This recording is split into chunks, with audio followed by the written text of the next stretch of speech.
fabric in Ghana called kente, made up of multiple colors of threads. We are trying to understand the relationship between scientific and religious thought and whether cognitive style has anything to do with this relationship. So you have scientific knowledge coming to the kids from the formal education system. You have religious influences coming from the home. You have all these different threads of knowledge coming together. How do the various threads of learning from both home and formal school environments intertwine in a child's mind? Professor Vivian Dzokoto and her colleagues are examining how religious and scientific knowledge are formed, shaped, and interwoven over the course of a child's developmental years.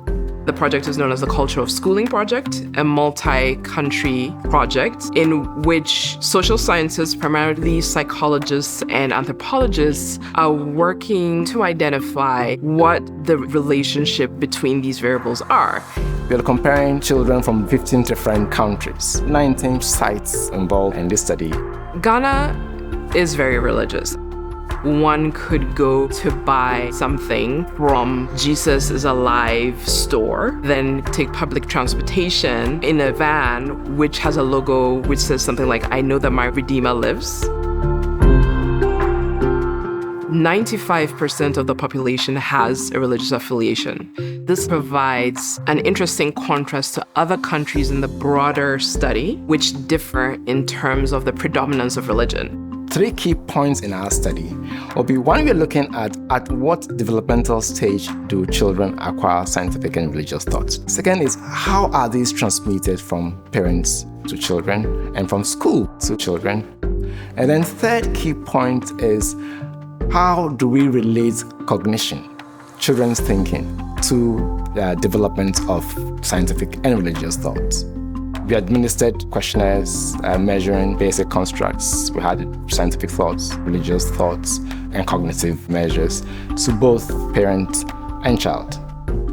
People approach the world with different meaning systems. Some make sense of the world in purely scientific terms. Some make sense of the world in purely religious terms.